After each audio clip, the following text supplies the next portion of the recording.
বুখারী শরীফের এক রিওয়ায়াতে আছে, হযরত আব্দুল্লাহ ইবনে মাসউদ রাদিয়াল্লাহু আনহু বলছেন, কুরআনুল কারীমের বিশেষভাবে 5টা সূরা আমার মূল পুঁজি।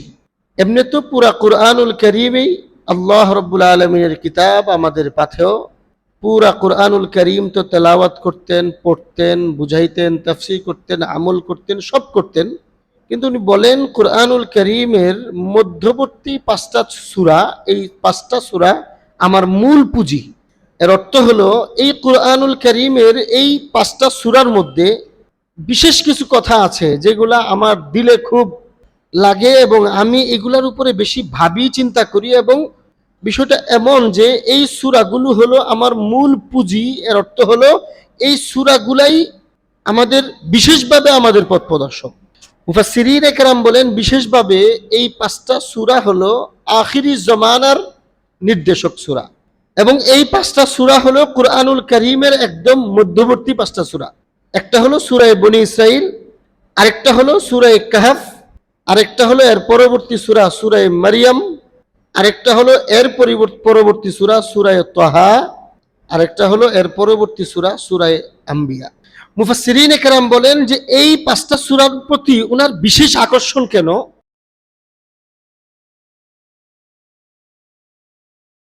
হযরত আব্দুল্লাহ ইবনে মাসউদ রাদিয়াল্লাহু আনহু সাহাবায়ে কেরামের মধ্যে অনেক বড় মাপের, উঁচু মাপের একজন সাহাবী ছিলেন।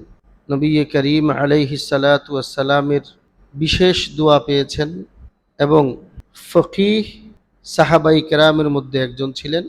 আবার কুরআনুল কারীমের তাফসীরের বিষয়ে যে সমস্ত সাহাবায়ে কেরাম খুব বেশি জ্ঞাত ছিলেন, কুরআনুল কারীমের ফাহাম বলা হয়, সমঝ, কুরআনুল কারীমের মূল বুঝ যা আল্লাহ বুঝাইতে চান, কুরআনুল কারীমের তাফসীরের ইলম, কুরআনুল কারীমের তা'ওয়িলের ইলম যা আল্লাহ রাব্বুল আলামিন যে সমস্ত বিশেষ কয়েকজন সাহাবায়ে কেরামের অন্তরে খুলে দিয়েছিলেন, এর মধ্যে একজন ছিলেন হযরত আব্দুল্লাহ ইবনে মাসউদ রাদিয়াল্লাহু আনহু। বুখারী শরীফের এক রিওয়ায়াতে আছে, হযরত আব্দুল্লাহ ইবনে মাসউদ রাদিয়াল্লাহু আনহু বলছেন, কুরআনুল কারীমের বিশেষভাবে 5টা সূরা, বিশেষভাবে কুরআনুল কারীমের 5টা সূরা আমার মূল পুঁজি। এমনি তো পুরা কুরআনুল কারীমই আল্লাহ রাব্বুল আলামিনের কিতাব, আমাদের পাথেয়। পুরা কুরআনুল কারীম তো তেলাওয়াত করতেন, পড়তেন, বুঝাইতেন, তাফসীর করতেন, আমল করতেন, সব করতেন। কিন্তু উনি বলেন কুরআনুল কারীমের মধ্যবর্তী 5টা সূরা, এই 5টা সূরা আমার মূল পুঁজি। এর অর্থ হলো এই কুরআনুল কারীমের এই 5টা সূরার মধ্যে বিশেষ কিছু কথা আছে যেগুলা আমার দিলে খুব লাগে এবং আমি এগুলার উপরে বেশি ভাবি, চিন্তা করি। এবং বিষয়টা এমন যে এই সূরাগুলো হলো আমার মূল পুঁজি। এর অর্থ হলো এই সূরাগুলাই আমাদের বিশেষভাবে আমাদের পথ প্রদর্শক। মুফাসসিরিন একরাম বলেন বিশেষভাবে এই 5টা সূরা হলো আখিরি জমানার নির্দেশক সূরা। এর মধ্যে একটা হলো সূরা বনী ইসরাইল, এরপরে সূরা কাহফ, একাধারে 5টা সূরা। এবং এই 5টা সূরা হলো কুরআনুল কারীমের একদম মধ্যবর্তী 5টা সূরা। একটা হলো সূরা বনী ইসরাইল, আরেকটা হলো সূরা কাহফ, আরেকটা হলো এর পরবর্তী সূরা সূরা মারইয়াম, আরেকটা হলো এর পরবর্তী সূরা সূরা তাহা, আরেকটা হলো এর পরবর্তী সূরা সূরা আম্বিয়া। মুফাসসিরিন একরাম বলেন যে এই 5টা সূরার প্রতি ওনার বিশেষ আকর্ষণ কেন। আমরা যদি এই 5 সূরার বিষয়বস্তুর দিকে লক্ষ্য করি তাহলে দেখি এই 5টা সূরার প্রথম সূরা হলো সূরা বনী ইসরাইল। সূরার নামই হলো সূরা বনী ইসরাইল, আরেকটা নাম আছে সূরা ইসরা, কিন্তু এই সূরার বিশেষ পরিচিত নাম হলো সূরা বনী ইসরাইল। আর বনী ইসরাইল ইহুদিদেরকে বলা হয়, ইহুদিদের কুরআনী নাম হলো বনী ইসরাইল। এই সূরার নামই বনী ইসরাইল। মুফাসসিরিন কেরাম বলেন কেমন জানি এটা হলো সূরা ইহুদি, সূরা ইহুদিয়াত। এই সূরার মধ্যে আল্লাহ রাব্বুল আলামিন বিশেষভাবে ইহুদিদের বিভিন্ন বিষয় নিয়ে আলোচনা করেছেন। এমনি তো একদম সূরা বাকারা থেকেই শুরু হয়েছে, আমরা যদি আরো সূক্ষ্মভাবে দেখি সূরা ফাতিহা থেকেই শুরু হয়েছে। ইহদিনাস সিরাতাল মুস্তাকিম সিরাতাল লাযীনা আন'আমতা আলাইহিম। আল্লাহ আমাদেরকে সিরাতে মুস্তাকিম দেখান। কোনটা? সিরাতাল লাযীনা আন'আমতা আলাইহিম, আপনি যাদের প্রতি সন্তুষ্ট, আপনি যাদের প্রতি বিশেষ নিয়ামত দেন। গায়রিল মাগদুবি আলাইহিম ওয়ালাদ-দাল্লিন, যাদের প্রতি আপনি বিশেষ দয়া করেন তাদের পথ সিরাতে মুস্তাকিম ওইটা দেখান, যাদের প্রতি আপনি বিশেষভাবে অসন্তুষ্ট এবং যারা গুমরাহ ওদের পথ দেখায়েন না, ওইখানে মাগদুবি আলাইহিম, আল্লাহ মাগদুবি আলাইহিম যারা ওদের পথ আমাদেরকে দেখায়েন না, ওদের থেকে আমাদেরকে দূরে রাখেন, নিরাপদ দূরত্ব বজায় থাকার তৌফিক দেন। মাগদুব আলাইহিম কারা? মুফাসসিরিনে কেরাম বলেন ইহুদি। তাহলে সূক্ষ্মভাবে দেখলে সূরা ফাতিহা থেকে ইহুদিদের আলোচনা শুরু, সূরা বাকারা থেকে তো আলোচনা আছেই, কিন্তু বিশেষভাবে ইহুদিয়ত কি এবং তাদের মূল প্রকৃতি প্রভাব এবং তাদের আচার আচরণ কি বিস্তারিত মৌলিক আলোচনা সূরা বনী ইসরাঈলের মধ্যে আছে। এরপরের সূরা সূরা কাহফ, মানে সূরা দাজ্জাল। এটা সূরা কাহফের উপরে লম্বা আলোচনা আগেও আপনাদের সামনে আলোচনা করেছি, বেশ কয়েক পর্বে আলোচনা করেছি। ওই আলোচনাগুলো বর্তমান এই আখিরি জমানার বিশেষ করে ফিতনায়ে দাজ্জালের এই সময়ে আমাদের জন্য খুবই গুরুত্বপূর্ণ। ওই আলোচনার রেকর্ডগুলো আছে, শোনার চেষ্টা করবেন। সূরা কাহফ রাসূল করিম সাল্লাল্লাহু আলাইহি ওয়া আলিহি ওয়াসাল্লাম বলেন এই সূরাটা দাজ্জাল থেকে বাঁচানোর জন্য অনেক গুরুত্বপূর্ণ। এর পরবর্তী সূরা হলো সূরা মারইয়াম। এই সূরার নাম যার নামে পুত পবিত্র একজন নারী হযরত মারইয়াম আলা নবিয়িনা ওয়া আলাইহিস সালাতু ওয়াত তাসলিম, হযরত মারইয়াম ঈসা আলা নবিয়িনা ওয়া আলাইহিস সালাতু ওয়াত তাসলিমের আম্মা, ওনার নামে এই সূরা। এই সূরার মধ্যে বিশেষভাবে খ্রিস্টানদের মৌলিক বিষয়ের আলোচনা করা হয়েছে। কেমন জানি এই সূরা সূরা মারইয়াম হলো সূরা ঈসাইয়ত, মানে খ্রিস্টবাদের সূরা। এরপরের যে সূরা, প্রথম সূরা বললাম ইহুদিদের আলোচনা বিশেষভাবে, এরপরের সূরা সূরা কাহফ দাজ্জাল সংক্রান্ত, এরপরের সূরা সূরা মারইয়াম খ্রিস্টান সংক্রান্ত, এরপরের সূরা সূরা তাহা। আলোচনা তো বিভিন্ন দিকের আছে, কিন্তু বিশেষভাবে সূরা তাহার মধ্যে আলোচনা করা হয়েছে আল্লাহ রাব্বুল আলামিনের মাখলুকাত, বিশেষভাবে দুনিয়ার সার্বিক অবস্থা। কেমন জানি সূরা তাহাটা হলো আল্লাহ রাব্বুল আলামিনের ইলমে দুনিয়ার সার্বিক অবস্থা, দুনিয়া সৃষ্টির আগে যা ছিল পুরা বিস্তারিত বিবরণ সূরা তাহা। যার কারণে মুফাসসিরিনে কেরাম বলেন সূরা তাহা আল্লাহ রাব্বুল আলামিন সমস্ত কায়নাত সৃষ্টির আগে, মানে দুনিয়া সৃষ্টির আগে যখন ফেরেশতাদেরকে সৃষ্টি করেছেন মাত্র, তখন আল্লাহ রাব্বুল আলামিন সূরা তাহা পড়ে ফেরেশতাদেরকে শুনিয়েছিলেন এবং ফেরেশতারা আশ্চর্য হয়েছে। এবং মানে এই সূরা, যেমন আমরা কোনো একটা কিছু আগে তৈরি করলে দুনিয়াতে, আমরা যখন কোনো একটা কিছু বা বাড়ি টাড়ি বা কোনো একটা জিনিস কমপ্লেক্স আগে যদি বানাই, আমরা নিয়ত করি, তাহলে আগে এটার প্ল্যানিং করি, এর নকশা করি। কেমন জানি আল্লাহ রাব্বুল আলামিন দুনিয়া সৃষ্টি করবেন, দুনিয়া কেমন হবে, দুনিয়াতে মানুষ সৃষ্টি করবেন, মানুষ কিভাবে চলবে, কি কি হবে, সার্বিক বিস্তারিত আলোচনার একটা মূল কথা সূরা তাহাতে আছে, যা আল্লাহ তাআলা ফেরেশতাদেরকে শুনিয়েছিলেন এবং ফেরেশতা এটা শুনে আশ্চর্য হয়েছিল। এমন এক আশ্চর্য জগৎ আপনি তৈরি করবেন আল্লাহ। এরপরের সূরা হলো সূরা আম্বিয়া। সূরা আম্বিয়ার মধ্যে আল্লাহ রাব্বুল আলামিন বিশেষভাবে আলোচনা করেছেন দুনিয়ার শেষ অবস্থা।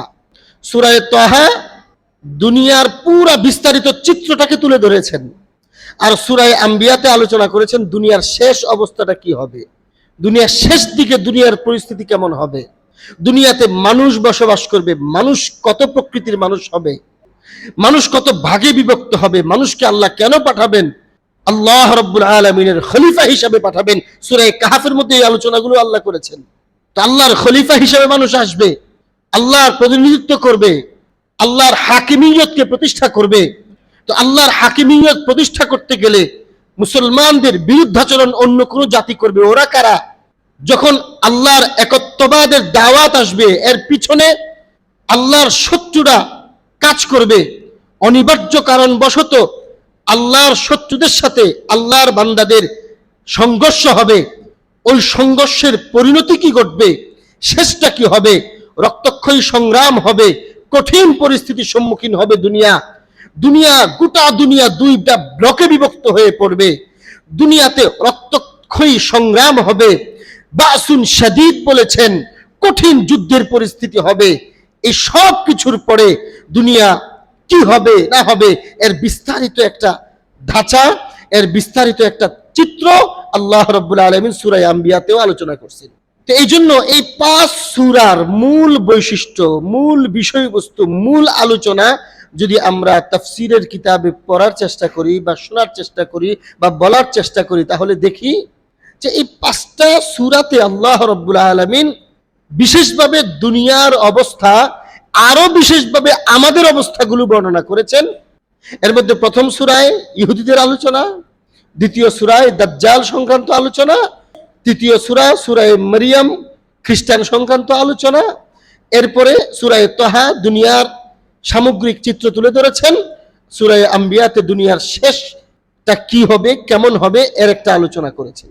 এর মধ্যে আবার এই 5টা সূরা হলো কুরআনুল কারীমের মাঝামাঝি সূরা। আবার এই 5টা সূরার মধ্যে কোরআনের মূল মাঝের সূরা হলো সূরায়ে কাহফ। সূরায়ে কাহফের মধ্যে একটা আয়াত আছে, যে আয়াতটা হলো কুরআনুল কারীমের মাঝামাঝি আয়াত। আপনারা দেখবেন যে আয়াত আমি তেলাওয়াত করেছি, আয়াতের অর্ধেক অংশ। কুরআনুল কারীম যখন আপনারা পড়েন, সূরায়ে কাহফের এই আয়াতটা যখন আপনারা পড়েন, দেখবেন একটা শব্দ এখানে ভুল করে লেখা। কুরআনুল কারীমের একটা জায়গায়, পুরা কুরআনের এক জায়গায় একটা শব্দ মাঝামাঝিতে ভুল করে লেখা, শব্দটা হলো ওয়ালিয়াতালাত্তাফ। কুরআনুল কারীমের হরফ নিয়ে যারা কাজ করেছেন, গণনা করেছেন, তারা বলেছেন কুরআনুল কারীমের হরফের বিবেচনায়, অক্ষরের বিবেচনায় ওয়ালিয়াতালাত্তাফ এই শব্দটা হলো কুরআনের সবচেয়ে মাঝের শব্দ। এর মধ্যে ওয়ালিয়াতালাত্তাফ যে তা আছে, এই তা পর্যন্ত হলো কুরআনের প্রথম অর্ধেক অংশ শেষ। আর লাত্তফের যে লাম, এই লাম থেকে কোরআনের পরবর্তী অর্ধেক অংশ শুরু হয়েছে। তাহলে হযরত আব্দুল্লাহ ইবনে মাসউদ রাদিয়াল্লাহু আনহুর সেই বর্ণনা অনুযায়ী আমরা এটা বুঝতে পারি যে এই 5টা সূরার মধ্যে আমাদের জন্য বিশেষ কিছু আছে। আবার এই 5টা সূরার মধ্যবর্তী সূরা হলো সূরায়ে কাহফ। নবী করিম আলাইহিস সালাতু ওয়াস সালামের বর্ণনা অনুযায়ী দাজ্জাল থেকে বাঁচার জন্য সবচেয়ে বেশি উপযোগী সূরা আমাদের জন্য সূরায়ে কাহফ।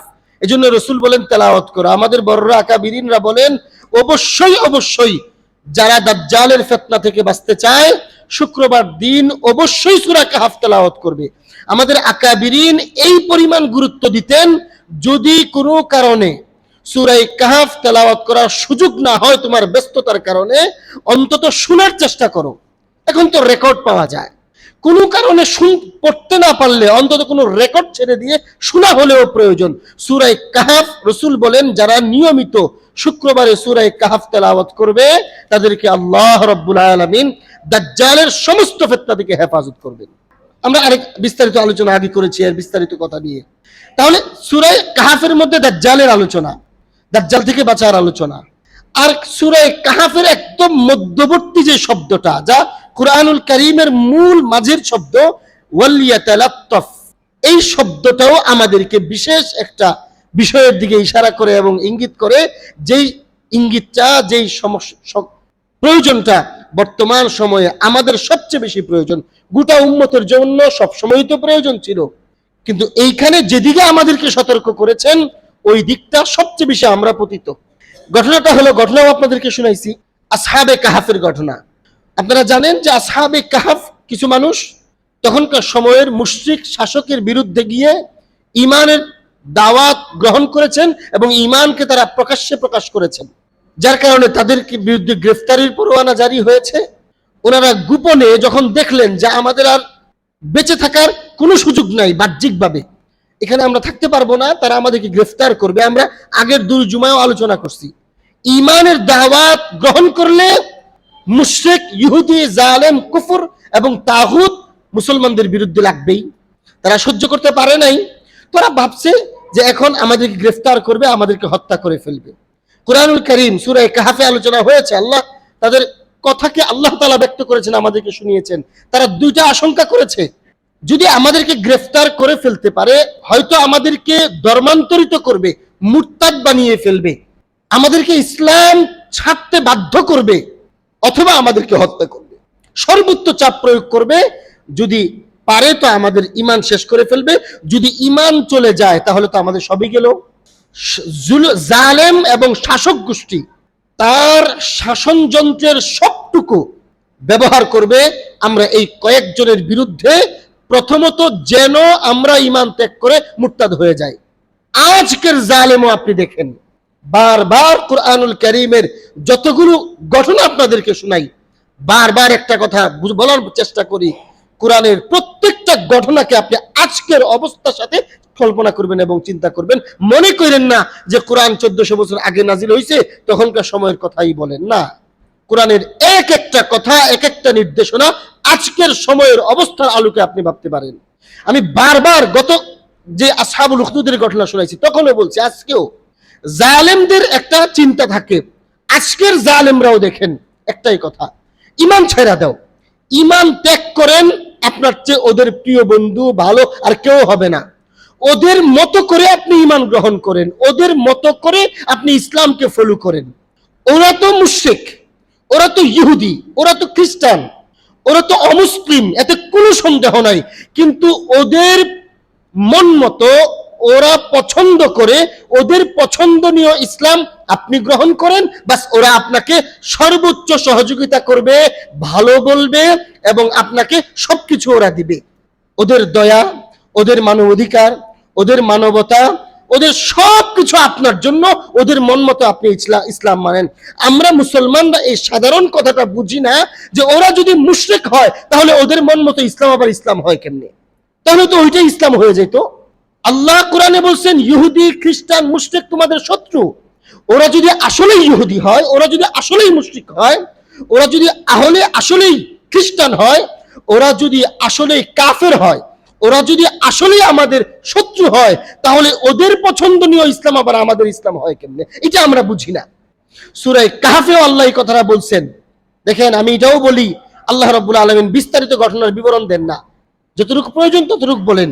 এই যতটুকু প্রয়োজন এর মধ্যে এই দুইটা কথা বলছেন। ওরা আশঙ্কা করেছে দুইটার, একটা হলো তারা আমাদেরকে গ্রেফতার করতে পারলে ধর্মান্তরিত করবে, ওদের পছন্দের ইসলাম গ্রহণ করার চেষ্টা করবে, তাহলে আমরা মুরতাদ হয়ে যাব। আর যদি এটা দিয়ে তারা সফল না হয় তাহলে তারা আমাদেরকে হত্যা করবে। আসহাবুল উখদুদের ঘটনা গত 2 জুমায় শুনাইছে, এই ঘটনাই ঘটছে। আজকের জালেমরাও এটাই করতে চায়, একদম না পারলে মেরে দাও।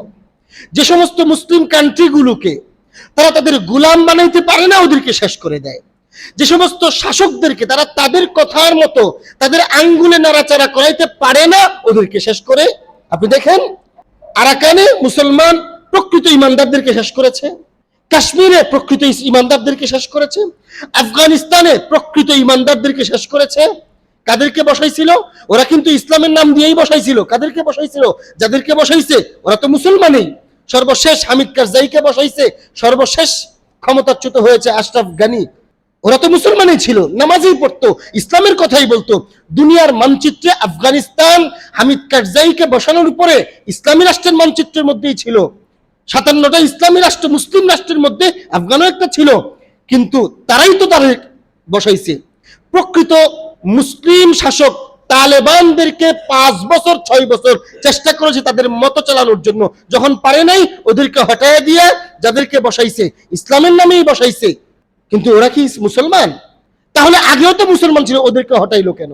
দেখেন, সিরিয়াতে আগের শাসককে হটাইয়া লক্ষ লক্ষ মুসলমানকে শহীদ করা কাকে বসাইলো? সিসিকে বসাইছে। ওরাও তো মুসলমানই দাবি করে, কিন্তু ওরা কি প্রকৃত মুসলমান? যদি বলেন হ্যাঁ প্রকৃত মুসলমান এই জন্যই বসাইছে, তাহলে আগেও তো মুসলমান ছিল, ওদেরকে ধ্বংস করা এদেরকে বসানোর জন্য এত লক্ষ মুসলমানকে শহীদ করার কি দরকার ছিল? আমরা এই সহজ কথাটা আমরা বুঝি না। এর মানে হলো জালেমরা কুফুর এবং শিরিক এবং তাদের শক্তিগুলো চায় যুগে যুগে। আপনি আসহাবুল উখদুদের ঘটনা দেখেন, আপনি আসহাবে কাহফের ঘটনা দেখেন, আরো যত ঘটনা আছে, এবং আজকের অবস্থা দেখেন। ঘটনা একটাই, ঈমান ছাইরা দিয়া আমাদের মন মতো ঈমান আনো, আমাদের মতো ইসলাম, আমরা যে ইসলামটা প্যাকেট করে দিছি ওই ইসলামটা গ্রহণ করো, আমরা যে ইসলামকে পোশাক পরাইয়া দিছি ওই ইসলাম গ্রহণ করো, বাস তাইলে থাকো, আর না হলে যাও, হত্যা করে দেওয়া হবে। আসহাবে কাহফের কথাও এই দুইটাই আশঙ্কা ছিল, হয়তো ওদের মন মতো ইসলাম গ্রহণ করাবে আমাদেরকে, আমাদেরকে মুরতাদ বানিয়ে দিবে। আমাদেরকে ইসলামের মন মতো ইসলাম গ্রহণ করলে আর ইসলাম থাকে না, কুফর হয়ে যায়। এটা না পারলে আমাদেরকে হত্যা করবে। তখন ওনারা ভাবলেন যে আমাদের গোপনে কোথাও চলে যেতে হবে। রাতের আধারে ওনারা বের হয়ে চলে আসছেন, একটা পাহাড়ের গুহায় আশ্রয় নিয়েছেন। ঘটনা আপনারা জানেন, আমিও লম্বা আলোচনা করেছি। একটা গুহায় আশ্রয় নিয়েছে। আশ্রয় নেবার পরে আল্লাহ রাব্বুল আলামিন তাদেরকে ওইখানে সাহায্য করেছেন। একটা সময় আল্লাহ রাব্বুল আলামিন ওনাদের উপরে ঘুম চাপায়া দিছেন, ওনারা ঘুমাইছেন, ঘুম থেকে জাগ্রত হইলেন অনেক দিন পরে। কিন্তু তারা বুঝেই নাই, এত আরামের ঘুম ছিল, ঘুম থেকে উঠার পরে ওরা বুঝেই নাই কতদিন চলে গেছে। আল্লাহ কোরআনে বলছেন যে ওরা ঘুম থেকে উঠার পরে একে অপরে কথা বলা শুরু করছে, এই কয়দিন ঘুমাইছে বলো তো, কেমন মনে হইতেছে। তো ঘুমানোর সময় সূর্য ঢলে ঢলে যায়, মানে সূর্য উঠছে সকালবেলা, উঠে দেখে বিকাল হয়েছে, সন্ধ্যা, সূর্য ডুববে ডুববে। তো বলতেছে যে কোরআনে আছে, বিবরণ আছে, আপনারা জানেন যে একদিন অথবা আরেকটু কম হবে। আল্লাহ রাব্বুল আলামিন বলেন না, অনেক লম্বা সময়। মুফাসসিরিনে কেরাম বলেন 309 বছর প্রায়। এত লম্বা সময় ঘুমাইছে, ঘুম থেকে উঠছে, এরপরে ক্ষুধা লাগছে, খাবারের প্রয়োজন, টাকা বের করছে, টাকা পয়সা নিয়ে আসছিল ওরা, টাকা বের করছে, একজনকে তারা পাঠাইছে যে যাও কিছু খাবার নিয়ে আসো, বলে দিয়েছেন। তখন একজনকে তারা সবাই মিলে যে পাঠাচ্ছেন খাবার নিয়ে আসো, আশঙ্কা আছে না, ওরা তো জানে 1-2 দিনের বেশি তো আর ঘুমাইছে না। শাসককে ওরা কি করবে, আমাদেরকে মেরে ফেলবে, ওরা কি করবে, আমাদেরকে ধর্মান্তরিত করবে। তখন এই কথা তাদের মাথায় আছে, এই জন্য যখন একজনকে পাঠাচ্ছেন অনেক কিছু কথা বলে দিয়েছেন, হালাল খাবার আনবা, পরিচ্ছন্ন খাবার আনবা, এই কথাগুলো বলে দিয়ে শেষ একটা শব্দ বলে দিয়েছেন, যেই শব্দটা কোরআনের এই মাঝের শব্দ, ওয়ালিয়াতালাত্তাফ। এর অর্থ হলো ওই আসহাবে কাহাফের ওই সাথীরা যেই ভাইকে পাঠাইতেছেন খাবার আনার জন্য, তাকে পাঠাইতেছেন মানে কি, যেই বাজারে পাঠাইতেছেন ওই বাজারে তাদের মৃত্যুর পরোয়ানা জারি, গ্রেফতারি পরোয়ানা জারি, যে কোনো মুহূর্তে তুমি গ্রেফতার হতে পারো। আবার খাবারেরও দরকার, না খায়া তো মরা যাবে না। এই জন্য এই কথা বলে দিলেন, ওয়ালিয়াতালাত্তাফ, খুব স্বাভাবিকভাবে, নম্রভাবে, নম্রতার সাথে, চৌকান্নার সাথে, সতর্কতার সাথে হুঁশিয়ার হয়ে যায়, চোখ কান খোলা রাখা যায়, অর্থাৎ সাবধানতার শব্দটা বলে দিয়েছেন। এই শব্দটা হলো সূরা কাহাফের এবং কুরআনুল কারীমের মাঝের শব্দ। এই শব্দের কয়েকটা অক্ষর হলো কোরআনের এক অর্ধেক, আর কয়েকটা হলো অক্ষর হলো আরেক অর্ধেক শুরু। মুফাসসিরিনে কেরাম বলেন এই জায়গায়, এবং আমাদের মাসহাফে কোরআনে বুড় করা এই শব্দটা, মুফাসসিরিনে কেরাম বলেন এখানে আমাদেরকে ওই কথাটাই আল্লাহ বলতে চান। তোমরা যেই সময় বসবাস করবা ওই সময়টা খুব কঠিন একটা সময়, এবং বিশেষ করে ফিতনায়ে দাজ্জালের সময়, যে কোনো মুহূর্তে, যে কোনো পরিস্থিতির শিকার হয়ে, যে কোনো সূক্ষ্ম থেকে সূক্ষ্ম ষড়যন্ত্রের শিকার হয়ে তোমাদের ঈমান চলে যেতে পারে। ওয়ালিয়াতালাত্তাফ, খুব সাবধান, খুব সতর্ক, খুব সতর্ক, চোখ কান খোলা রাখো। চোখ কান খোলা রাখো মানে দুনিয়ার সিস্টেমের এতটুকু সতর্ক না, কুরআনকে সামনে রেখে, আল্লাহ রসুলের হাদিস এবং সুন্নাহকে সামনে রেখে দুনিয়ার হালাতকে, অবস্থাকে বুঝার চেষ্টা করো। ওয়ালিয়াতালাত্তাফ। আসহাবে কাহফ তারা ওই সময়ের জন্য, তারা কয়জন, মাত্র 5-7 জন।